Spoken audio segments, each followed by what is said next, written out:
వాక్యాన్ని ధ్యానం చేస్తూ ఉన్నాం. అయితే కాలము పరిపూర్ణమైనప్పుడు దేవుడు తన కుమారుని పంపెను.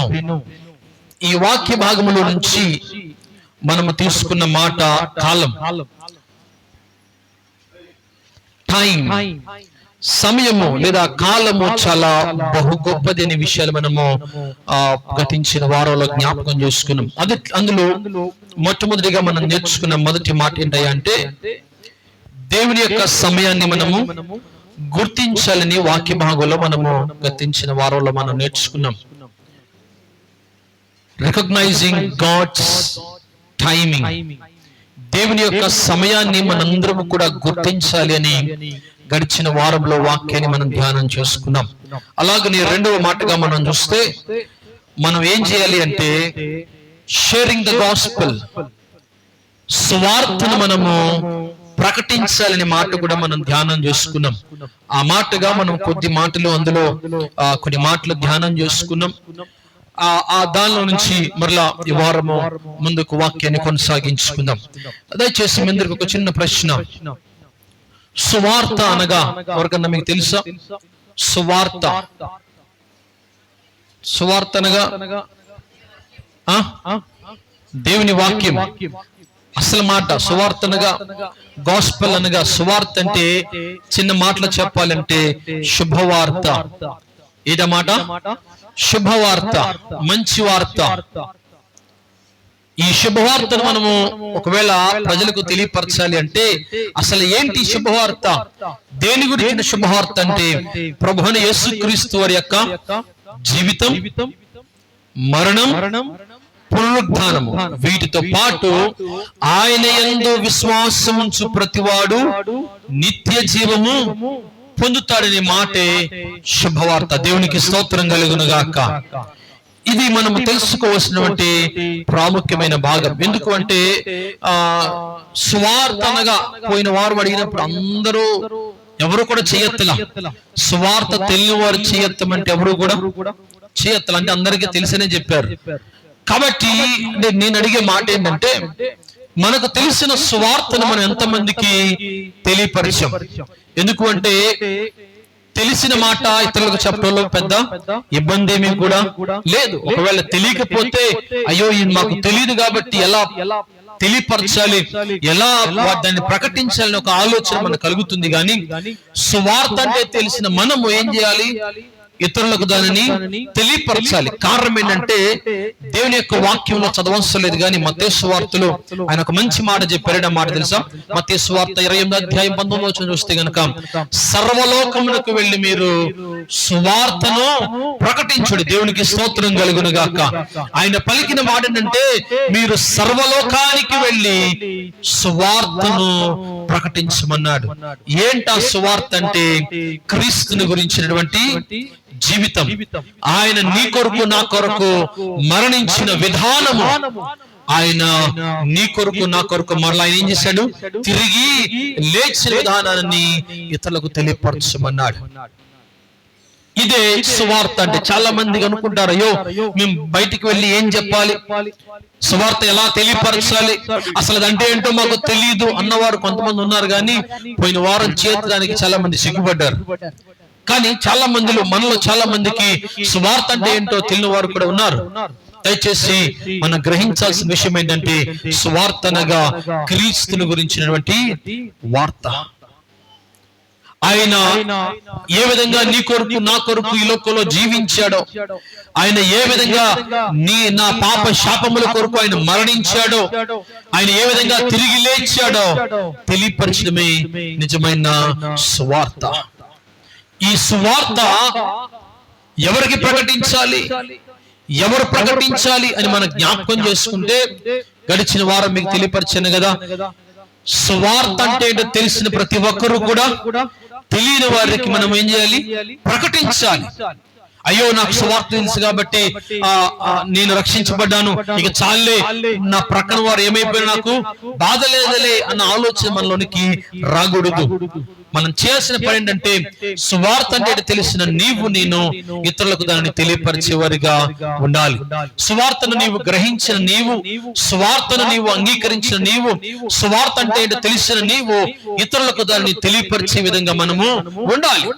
కానీ మనం ఏం చేస్తామో తెలుసా, తెలిసి కూడా దాన్ని చాలా జాగ్రత్తగా మన దగ్గరే ఉంచుకున్న తప్పు ఇతరులకు దానిని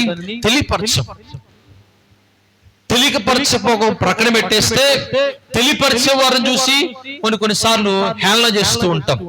ఎవరైనా ప్రక్కవారు ఎవరికైనా సువార్త చెబుతుంటే అబ్బా చెప్పొచ్చిందిలే అమ్మా, భలే ఏమో చెప్తుందిలే సువార్త అని ఇతరులను మనం చాలా సార్లు హేళన చేస్తూ ఉంటాం. కానీ దేని యొక్క వాక్యం తెలియపరచడం తెలుసా, తెలిసిన మనము ఇతరులకు తెలియపరచాలి. అది నా మాట కాదు, ప్రభువైన యేసుక్రీస్తు వారే తెలియపరిచారు. ఆయన చెప్పారు తెలుసా తన శిష్యులకు, మీరు సర్వలోకమునకు వెళ్ళి సర్వ సృష్టికి సువార్తను ప్రకటించుడి అన్నాడు. మీరు ప్రపంచమంతా తిరగాల్సిన అవసరం లేదు, మీ ఇరుగు పొరుగు వారికి చెప్పగలిగితే అదే మంచిది. దేవునికి స్తోత్రం కలుగును గాక. మీరు ప్రయాణంలో ఉన్నప్పుడు, మీరు పనిలో ఉన్నప్పుడు, మీద ఉద్యోగము, వ్యాపారము ఏదో ఒకటి చేస్తున్న సమయంలో నీ ఇరుగు పొరుగు వారికి నీవు చెప్పగలిగితే అది ఎంతైనా మంచి విషయం. దేవునికి స్తోత్రం కలుగును గాక. హల్లెలూయా. కాబట్టి మనము సువార్త తెలుసుకున్న మనము ఇతరులకు తెలియపరిచేవారిగా మనం ఉండాలి. అయితే ఇంకొక ప్రశ్న కూడా ఉంది మీలో, అంటే మీకు నుంచి అడిగేది ఏంటంటే, వాట్ ఈస్ యువర్ గాస్పెల్? మీ సువార్త ఏంటి? నేను అడిగింది సరి అయిన ప్రశ్న అనుకుంటున్నాను. What is your gospel? మీ సువార్త ఏంటి? చాలా మందికి ఈ శుభవార్త కన్నా మరి వేరే శుభవార్తలు కూడా ఉన్నాయి. అయ్యేటో చెప్పమంటారా? మొదటిది సెల్ఫ్ డబ్బా. ఏంటమ్మా సెల్ఫ్ డబ్బా? 10 మందిలో కూర్చుంటే వాళ్ళ గురించి వాళ్ళే చెప్పుకుంటారు తప్ప మరే మాట చెప్పరు.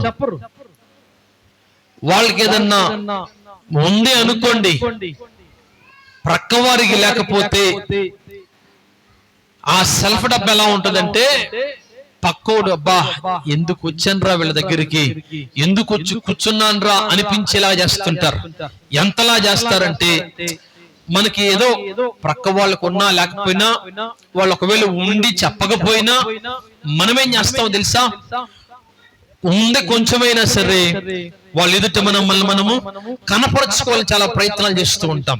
ఎంతలా ప్రయత్నం చేస్తామంటే, ఉన్నది కొంచెమైనా లేదా ప్రక్క వాళ్ళతో పోలితే అసలు మనది ఏది కాకపోయినా సరే అసలు మనం కూర్చొని, మీకు తెలుసా మా ఆయన మా కొరకు ఒక మంచి టీవీ తీసుకొచ్చాడు, మీకు తెలుసా మా ఆయన మా కొరకు మేము బాధపడుతున్నామని అసలు క్రింద పడుకుంటే మాకు ఒళ్ళు ఎప్పుడు వస్తున్నాయని డబుల్ కాట్ బెడ్ తీసుకొచ్చాడు, మీకు తెలుసా మా ఆయన మేము బాధపడుతుంటే చూడలేక మెళ్ళో ఒక మంచి నెక్లెస్ తీసుకొచ్చాడు.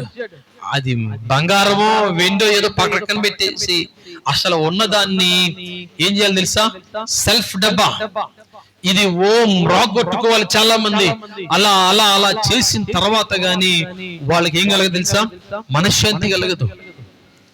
చాలా మందికి సువార్త అంటే తెలుసా, సెల్ఫ్ డబ్బానే. ఈ సెల్ఫ్ డబ్బా ప్రజలకు చెప్పాల్సిందే. ఒకవేళ పక్కవాడు ఎవరో తెలియకపోయినా గానీ మన గురించి వాళ్ళకి తెలియపరచాలి. అసలు మనం అంటే తెలియవారు కూడా వాళ్ళ దగ్గరికి వెళ్ళి మనం ఏం చేస్తాం తెలుసా, ఈ సెల్ఫ్ డబ్బాని చెప్తూనే ఉంటాం. చాలా మందిలో మనలో ఇక్కడ కూర్చున్న చాలా మంది కూడా ఇదే సువార్తగా ఉంది. దయచేసి దేవుని సంగమా, సెల్ఫ్ డబ్బా మన సువార్త కాదు. మన సువార్త ఏంటో తెలుసా, క్రీస్తు నీ కొరకు నా కొరకు లోకానికి వచ్చి మనందరి కొరకు మరణించి అయినా తిరిగి లేచాడు. ఇది మనము చెప్పవలసిన సువార్త. కానీ మనం ఏం చెప్తాం తెలుసా, సెల్ఫ్ డబ్బా చెప్తాం. రెండవది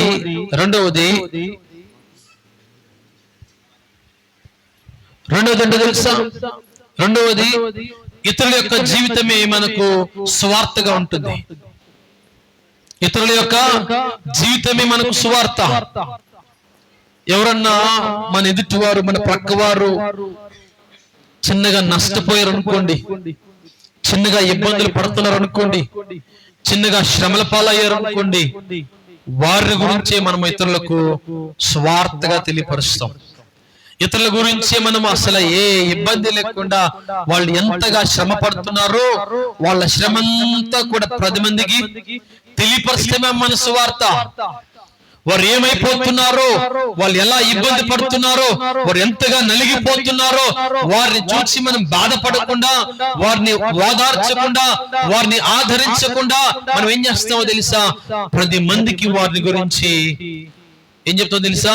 వారు ఎలా బాధపడుతున్నారు, వారు ఎందుకు బాధపడుతున్నారు, వారు ఎందుకు నష్టపోయారు, ఈ విషయాలన్నీ కూడా తెలియపరుస్తూ మనము దాన్ని పనిగా పెట్టుకుని ఇతరులకు తెలియపరుస్తూ ఉంటాం.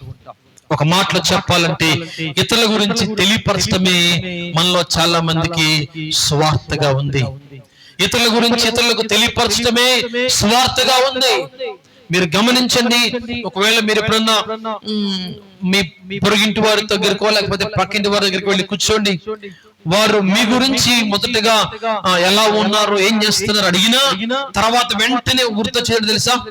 మన ఊర్లో ఎవరైతే బాధపడుతున్నారో, ఎవరైతే ఇబ్బంది పడుతున్నారో వాళ్ళే వారికి గుర్తొస్తారు. మీరు కూడా చాలా సార్లు చేసి ఉండొచ్చు. ఎవరన్నా బాధపడుతుంటే, ఎవరన్నా శ్రమల పాలవుతుంటే, ఎవరన్నా ఏదన్నా కోల్పోతే వారిని చూసి 10 మందికి తెలియపరచాలి, వారిని గురించి ఇంకా 10 మందికి చెప్పాలి. అలా చెప్పిన తర్వాత గాని మనకు చాలా మందికి నిద్ర పట్టదు. అలా చెప్పకపోతే చాలా మందికి అసలు మనశ్శాంతే కలగదు. అలా చెప్పకపోతే అసలు వీళ్ళు భోజనం కూడా కొంతమంది చేయరు, కనీసం పచ్చి మంచినీళ్ళు కూడా తాగరు. ఎందుకో తెలుసా? ఎదుటి వారి గురించి చెప్పకపోతే వీళ్ళకి ఏమైనా నష్టం కలుగుతుందేమోనని వీళ్ళ గురించి 10 మందికి చెప్తుంటారు. దయచేసి దేవుని సంగమా, దేవుని యొక్క వాక్యం తెలియపరుస్తుంది, అది కాదు అసలైన సువార్త. మనం ఇతరుల గురించి చెప్పేది కాదు సువార్త. ఇతరులు ఏ విధంగా నష్టపోతున్నారో, ఇతరులు ఏ విధంగా బాధపడుతున్నారో, ఇతరులు ఏ విధంగా శ్రమల పాలవుతున్నారో వారి శ్రమల గురించి ఇతరులకు చెప్పడం కాదు సువార్త. క్రీస్తు నీ కొరకు నా కొరకు ఏ విధంగా ఈ లోకానికి వచ్చాడో, క్రీస్తు నీ కొరకు నా కొరకు ఏ విధంగా ఆయన మరణించి తిరిగి లేచాడో చెప్పటమే నిజమైన సువార్త. ఇది మనం చెప్పాల్సింది. అంతేగాని ఇతరుల జీవితం గురించి, ఇతరుల యొక్క ఇబ్బందుల గురించి, ఇతరుల యొక్క బాధల గురించి మనము చెప్పేది కాదు సువార్త. మనలో చాలా మంది గంటలు గంటలు దీనికి సమయాన్ని వెచ్చిస్తూ ఉంటారు. వారి ఇంటి దగ్గర కూర్చున్నా ఇతరుల జీవితం గురించి మాట్లాడుతుంటాం. ఒకవేళ పనికి వెళ్ళినా అక్కడ ఇతరుల గురించి మాట్లాడుతుంటాం. ఒకవేళ ప్రయాణంలో కూర్చున్నా, బస్సులోనో ఆటోలో ఉన్నా, లేదా మరే వాహనంలో ఉన్నప్పటికీ కూడా దీని గురించి చెప్తామే తప్ప ఇతరులకు క్రీస్తుని గురించిన స్వార్థ మనం చెప్పటానికి ఆసక్తి చూపించలేకపోతున్నాం. కారణం ఏంటంటే నీకు సరైన అసలైన శుభవార్త అంటే ఏంటో తెలియదు కాబట్టి. తెలియదు కాబట్టి నువ్వు ఇతరుల గురించి చెబుతూ ఉన్నావు. ఒకవేళ తెలిస్తే క్రీస్తుని గురించిన శుభవార్త ఇతరులకు నీవు తెలియపరుస్తావు. కారణం ఏంటంటే గతించిన వారం మీకు తెలియపరిచాను కదా, మనము మన బ్యాక్గ్రౌండ్ అంతా కూడా వేరే డినామినేషన్ నుంచి మనం బయటకు వచ్చాం కదా. సో కాల్డ్ ఈ డినామినేషన్స్ అన్నింటిలో కూడా, అంటే మనం పోయిన వారం మాట్లాడుకున్న డినామినేషన్స్ గురించి మాట్లాడుకుంటే వారు చెప్పిందే మనకు వేదవాక్ అయింది. వారు తెలియపరిచిందే సత్యం అనుకున్నాం. వారు చెప్పిందే మనం చేయాలనుకున్నాం. కానీ మనలో చాలా మంది ఆ మార్గాన్ని విడిచిపెట్టేసి ఈ సరి అయిన మార్గాన్ని లేదా మంచి మార్గాన్ని ఎంచుకొని శుభవార్త అంటే ఏంటో తెలుసుకున్న నీవు ఇంకను మనం విడిచిపెట్టిన మార్గంలోనే వెళ్ళటానికి ఇష్టపడుతున్నాం. మనం విడిచిపెట్టినటువంటి విధానాలన్నీ కూడా పాటించడానికే ప్రయత్నం చేస్తున్నాం. మీరు గమనించండి. ఒకవేళ నేను తప్పు చెప్తున్నా నేనేమో అని ఒకసారి మీరు ఆలోచించండి. మీరు ఎక్కడికన్నా మీలో ఎవరన్నా ఒక మంచి గృహాన్ని కట్టిన వారి దగ్గరికి వెళ్ళి వారి ఇల్లు ఓపెనింగ్ దగ్గరికి వెళ్ళారనుకోండి, మీకు ప్రక్కగా ఏం కనిపిస్తుంది? ఇంటి ముందు కట్టినవంటి తోరణం కనిపిస్తుంది. ఇంటి గుమ్మాలకు రాసిన చెప్పాలి నేనెందుకు పసుపు ఇంకా చాలా రాస్తారు. మీరు ఒకళ్ళు నమ్మకపోతే మీరు చాలా గృహాలకు వెళ్ళి ఉంటారు కదా, ఒకసారి ఆలోచించుకోండి. లేదు మనం ఇంకా చేసే పని అంటే ఎవరిదన్నా వివాహం అనుకోండి, అక్కడికి వెళ్ళి మనం చేస్తాం చూసారా, మనం చేసే పనులు మరి ఎవరు కూడా నాకు తెలిసిన వరకు అయితే ఎవరు చేయరు. కారణం ఏంటంటే శుభవార్త తెలియని వారు చేసే పనులు. ఒకవేళ మనం ప్రయాణం చేస్తున్నాం అనుకోండి, మీరే ఆటోలో వెళ్తున్నారు లేదా మీరే బస్సులో వెళ్తున్నారు అనుకుందాం. బస్సులో ఎక్కారు, బాగానే ఉంది, బస్సు వెళుతుంది, కదులుతూ ముందుకు సాగుతుంది. ఇంతలో ఎవరన్నా ఒక వ్యక్తి ఉన్న పిల్లన లేచి బస్సులో బాంబు ఉంది అన్నారు అనుకోండి, మీరేం చేస్తారు? ఉంటామో పోతామో తెలియకపోయినా అద్దంలో నుంచి తోగడానికి ప్రయత్నం చేస్తారే తప్ప అమ్మో మేము చచ్చిపోయినా మాకు బాధలేదు అంటారన్నా ఆ మాట ఎవరు కూడా అనరు. ముందు అసలు కాళ్ళు ఇరిగితే ఇరిగినాయి, చేతులు ఇరిగితే కనీసం తల పగిలినా బాధ లేదు, బ్రతుకుంటే చాలా అనుకుంటాం. ఒకవేళ తెలియకపోతే అలాగనే వెళ్ళిపోతాం. తెలిస్తే ఎలాగైనా సరే దానిలో నుంచి బయటపడాలని ఆశపడతాం. Same concept. సత్యం తెలియకపోయిన వారు ఏం చేస్తారు? దాన్నే సత్యం అనుకుంటారు. సత్యం తెలిసిన వారు ఏం చేస్తారు? ఇది అసత్యం అని గ్రహించి బయటకు రావడానికి ప్రయత్నం చేస్తారు. కానీ మనం ఏం చేస్తున్నామో తెలుసా? సత్యం అంటే ఏంటో తెలిసి కూడా ఇంకా అసత్యంలోనే మనం జీవిస్తున్నాం. మంచి మార్గం అంటే ఏంటో తెలిసి కూడా ఇంకా మార్గంలో ప్రయాణించడానికి ఆసక్తి చూపించట్లేదు. దయచేసి జ్ఞాపకం చేసుకోండి దేవుని సంఘమా. ఇప్పుడు ఒకసారి చెప్పినట్టు నాకు గుర్తు, బ్రట ఒక విశ్వాసి సంఘంలో బాగా పాటలు పాడతాడట, సంఘంలో బాగా ప్రార్థన చేస్తాడు, వాక్యం చదువుతాడట. సో ఈ విశ్వాసిని తన ఇరుగు పొరుగు వారు, తన స్నేహితులు యవనస్తులు కాబట్టి, ఎప్పుడు చూసినా ప్రార్థనే చేస్తావా, ఎప్పుడు చూసినా పాటలే పాడతావా, మాలాగా వచ్చి సరదాగా రోడ్ల మీద తిరగొచ్చు కదా, మాలాగా సరదాగా అటు ఇటు తిరగొచ్చు కదా, మాలాగా టైం పాస్ చేయొచ్చు కదా అని ఈ యొక్క యవనస్తుడిని చాలా సార్లు తన స్నేహితులు అడుగుతూ వచ్చారట. అలా అడుగుతుంటే తను ఎప్పుడు కూడా వాళ్ళని కాదనే చెప్పేవాడట. కారణం ఏంటంటే ఇది కాదు అసలైన జీవితం, ఇలా ఉండకూడదు, ఇలా చేయకూడదని తను ఎప్పుడు తన స్నేహితులకు వివరిస్తూ వచ్చేవాడట. కానీ తన స్నేహితులు ఎప్పుడు కూడా ఈ మాటలు పట్టించుకోకుండా, రే మాతో పాటు రారా, మీకు చూపిస్తాం అసలు ప్రపంచం అంటే ఏంటో నీకు చూపిస్తా రారా అని చాలా సార్లు తనను ఎన్నో మార్లు అడిగారంట. కానీ తను ఇప్పుడు కూడా రావడానికి ఎప్పుడు కూడా ఇష్టపడలేదు. అయితే ఇలా ఉన్న వ్యక్తి కొన్ని దినాలు అయిన తర్వాత మరణించాడట. మరణించిన తరువాత ఎక్కడికి వెళ్ళాడు?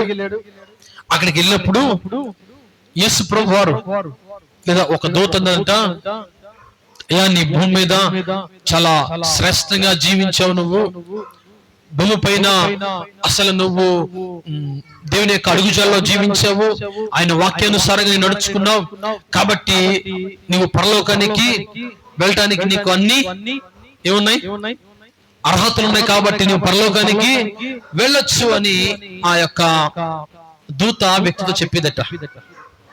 ఆయన సంతోషంతో వెళ్ళబోతుంటే ఎక్కడో శబ్దాలు వినిపిస్తున్నాయంట.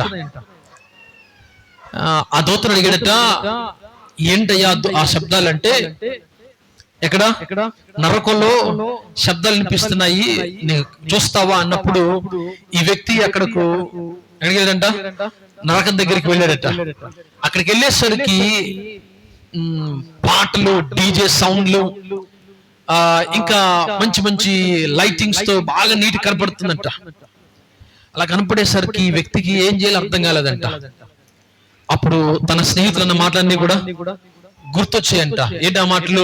అసలు ప్రపంచం అంటే ఏంటో నీకు చూపిస్తావు రా అన్నప్పుడు తను ఇప్పుడు కూడా నిరాకరించాడంట.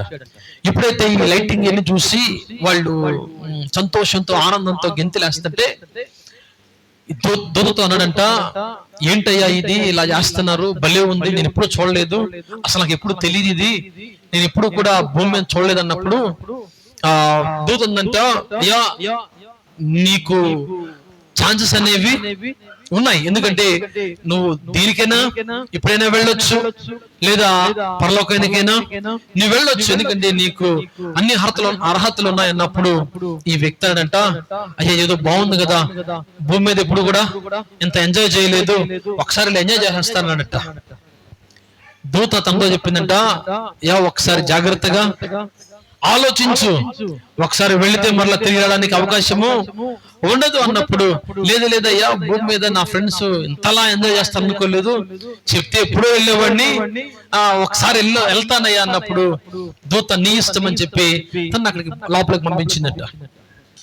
ఈ వ్యక్తి వెళ్తూ లోపలికి నడుస్తూ ఉంటే ఈ సౌండ్స్ అన్ని కూడా తనకి ఎంతో ఆనందాన్ని కలగజేస్తున్నాయంట.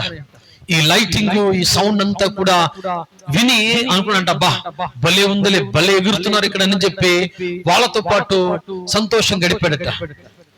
ఒక రోజు అయిపోయింది, తర్వాత తను లేచి చూసరికి అంతా కూడా మారిపోయిందట. లైట్లు లేవు, డిజే సౌండ్ లేదు. అక్కడ ఏం మోగుతుందంటే జనాలు ఏడుపులు, పండ్లు కొరకు పడుతుందంట. లెగిసి చూసి ఆశ్చర్యం వేసిందంట, అరే ఏంటి ఇక్కడంతా వేరేగా ఉంది, ఏం జరుగుతుంది ఇక్కడ అని అక్కడ ఉన్న ఒక వ్యక్తిని అడిగితే ఆ వ్యక్తి అంట, ఇదే కదా అసలైందని చెప్పాడు. సరికి ఆ వ్యక్తి, ఈ యవనస్తుడు ఏం చేయాలో తెలియక వెంటనే ఆ వ్యక్తి అంట, నిన్న దినాన్ని అంతా డీజే లైటింగ్ పెట్టారు, సౌండ్ సిస్టమ్ పెట్టారు, అంతా సంతోషంగాను ఆనందంగా ఎగిరారు కదా, ఏది అంటే అప్పుడు ఈ అక్కడున్న దూత ఉందంట, అది ఒక అడ్వర్టైజ్మెంట్ మాత్రమే, ఇది అసలైన రియల్ అని చెప్పిందంట. అంటే నిన్న దినాన్ని నువ్వు చూసిందంతా కూడా అడ్వర్టైజ్మెంట్ అంటే ఏంటి, సుత్తి, జనాలను ఆకర్షించడం చేస్తుంటారు చూసారా, అదే. కానీ అసలైంది ఏంటో తెలుసా, నీవు చూసేదంతా కూడా అసలైంది అనేసరికి ఆ యవనస్తుడికి ఏం చేయాలో కూడా అర్థం కాలేదంట. అప్పుడు ఎంతగా కృషించినా గానీ ఉపయోగం అనేది లేకుండా పోయింది. కారణం ఏంటంటే మనం కూడా చాలా సార్లు సత్యాన్ని గ్రహించిన మనము, సత్య మార్గం అంటే ఏంటో తెలిసిన మనము, స్వార్థ అంటే ఏంటో తెలిసిన మనము చాలా సార్లు ఏం చేస్తామో తెలుసా, ఈ లోకం వైపు చూస్తూ, లోకాశల వైపు చూస్తూ, అరే ఇదేదో చాలా బాగుంది, కంటికి ఎలా ఉంది, రమ్యంగా ఉంది, చెవులకు చాలా వినసొంపుగా ఉంది, మనసుకు చాలా ఆనందాన్ని కలుగజేస్తుంది, ఏదో బాగుంది కదా అని చాలా సార్లు లోకం వైపు, లోకాశల వైపు మనము తిరుగుతూ ఉన్నాం. దయచేసి దేవుని సంఘమా, మనం ఒకవేళ గనక లోకం వైపు తిరిగితే, లోకాశల వైపు తిరిగితే గనక మనము పొందుకున్న దాన్ని ఏమవుతుందో తెలుసా, కోల్పోయే అవకాశము ఉంది, కోల్పోయే అవకాశం ఉంది. దేవుడు నీకు నాకు ఇచ్చిన ఆ రక్షణ భాగ్యాన్ని మనము కోల్పోయే అవకాశం ఉంది. కాబట్టి దేవుని సంఘమా ఒక మారు ఆలోచించాలి. ఎంతమంది సత్య మార్గంలో ఉన్నారో, ఎంతమంది సత్య మార్గాన్ని